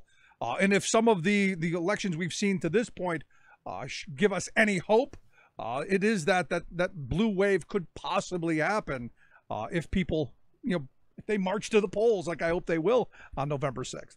Yeah, I think we have to think about every election in November as 50-50, right? You don't assume that it's out of reach for the left, but you also don't assume that the more progressive candidate has it in the bag. Like, just assume every race is 50-50, and if there's an opportunity to vote, you go and vote, and that has to be the attitude. Otherwise, it's a recipe for disaster. Yeah, I would go with the other, even more farther out than that. Assume that the Republicans are going to do everything they can do to cheat, and then assume that the Russians are probably going to have a hand in it as well. Yeah, that's even more cautious, I guess, than my perspective, but I can't disagree with you. Yeah, because I look at these last couple of elections, the one in Kansas where you got Kobach, who seems to be, I don't know how you could be the Secretary of State and overseeing your own election, but okay, that's happening. And I look at the Ohio 12th, which was really interesting, and it's giving hope to me anyway, come November, that there's going to be that blue wave happen. Yeah, the Ohio one is super interesting because you've got to go back to 1939 for the second Democrat to have held that. There was a Democrat in the early 80s who had that seat. And then before that, you've got to go back to 1939. Whether, 1,700 votes one direction or the other, that's massive when it comes to what we might expect in November. But on my show, every time I say that, I always say, but don't assume that that's how all of these races are going to go. You've got to go and vote, because I am genuinely scared that, turnout in midterms is always low. Right. And this is like the midterm that everybody needs to vote in. So I, at every opportunity, say, whatever happened in Alabama or Ohio or wherever, you've got to vote. No, I mean, those things happened because people did get out to vote. And at the end of it, you're right. I'm accused of being hyperbolic, but this is the election of my lifetime. This is it. I don't see anything positive other than 2 years after that. There's no point just being a little hyperbolic, maybe, or maybe it is the election of our lifetime. And by the way, real quick, midterms, because the turnout is often so low, every person's vote counts just a little bit more, right? It's slightly more likely that your vote will end up making that difference because turnout is so low in midterms in the United States. Yeah, and which is just bizarre to me. And at the end of it, I don't get it. I don't know why people aren't passionate about voting. I mean, I've been a super voter since I've been 18. I've not missed an election, and because I think it's your responsibility as a citizen, and I want other people to have that kind of belief that they have control of their government, and that this is a government of, for, and by we the people. Yeah, and what I always tell people who say, David, listen, it doesn't matter if I vote because no election is ever determined by one vote. Every time I hear people say that, I say, but hold on a second. If everybody who had that thought decided to stay home or decided to vote, as a group, you do decide the election. Yep. Well, we're now seeing these stories coming out now that, just the other day I read the headline that that it wasn't, white working class voters that voted in Trump. It wasn't union members. It was actually the people who didn't bother voting because their numbers were much bigger than the other ones. But back to your point about the 1,700 votes and I wanted to get one last thought from you. The 1,700 votes in Ohio is 12th. Are we blaming the Green Party yet? Can we blame them or no? Listen, I think that it's perfectly reasonable to talk about the mathematics of when the Green Party or the Libertarian Party receives a candidate, gets more votes than the difference between the Democrat and the Republican. On a mathematical level, that could be responsible for flipping the election. But what you also have to remember is that the total turnout is also affected by who's running and the number of candidates. And I think that, as someone who wants third parties to have more of an impact, but believes that ranked choice voting combined with campaign finance reform is necessary to actually give third parties a real impact, I hesitate to start pointing fingers in that way, even if mathematically you can make a case for that. Yeah, I mean, because I look in Montana, for instance, the story just broke, I guess it was the day before yesterday, that in Montana in the Senate race against John Tester, the Green Party sent out a blast email on Monday saying, hey, we need a candidate, somebody quick. And it turns out somebody who worked for the Republican Party actually threw his name, and he's going to be running as the Greenie there in Montana. And we will see whether they get enough votes to have potentially swung that, right? I mean, it's simple math at the end of the day. That's scary stuff. David, I appreciate the time, the thoughts, good stuff. My pleasure. Thanks for having me, Rick. I hope people will check out your work and the things that you do. David is the host of the David Pakman Show, nationally syndicated radio host. Let's take a quick break. Right back with your thoughts. Stick around. You're listening to The Rick Smith Show, where working people come to talk. A blast email on Monday saying, hey, we need a candidate, somebody quick. And it turns out somebody who worked for the Republican Party actually threw his name, and he's going to be running as the Greenie there in Montana. And we will see whether they get enough votes to have potentially swung that, right? I mean, it's simple math at the end of the day. That's scary stuff. David, I appreciate the time, the thoughts, good stuff. My pleasure. Thanks for having me, Rick. I hope people will check out your work and the things that you do. David is the host of the David Pakman Show, nationally syndicated radio host. Let's take a quick break. Right back with your thoughts. Stick around. You're listening to The Rick Smith Show, where working people come to talk.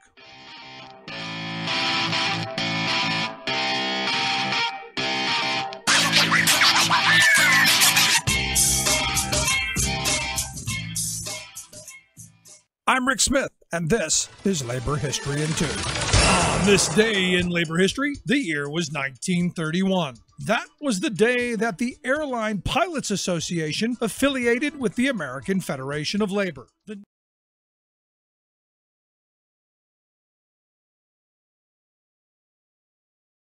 new, and pilots often faced dangerous conditions.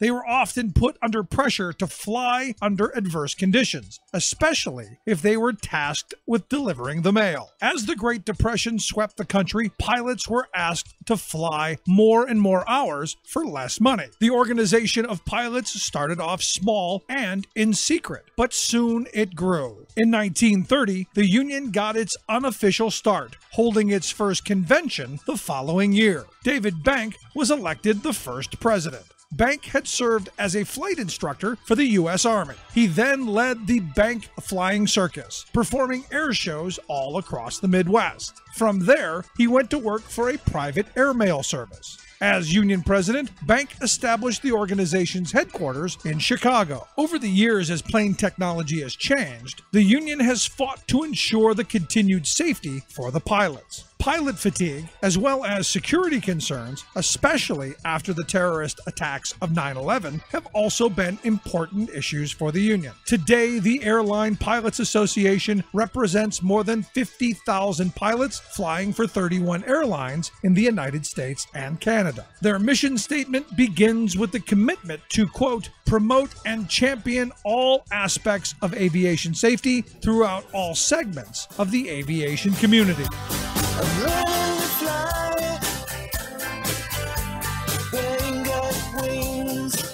Labor History in 2 brought to you by the Illinois Labor History Society and The Rick Smith Show.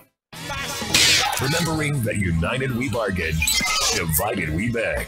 Rick Smith. To this battle, take my union gun. Gonna end this world of slavery, for this war is one you're bound to lose. You fascists, goodbye. Welcome back to the Rick Smith Show. Our thoughts and prayers with the folks in California where these horrible fires are going on. And I hope the guy who started it, I hope they hold him accountable. I hope that there is some punishment enough for him and anyone who would do what he's being accused of doing. But our thoughts are with all the folks who are suffering here because of this fire and all of these tragedies brought on by these absolute kooks. I mean, it's may we live in interesting times. We do. They're just not good interesting times. I'd love to hear your thoughts. You can email me, rick@thericksmithshow.com. If you missed any of today's program, thericksmithshow.com. That's where you go. Get the podcast, get the Rick Smith Show app on your smartphone. Never miss a moment. Also, tune in on Saturday, 8 p.m.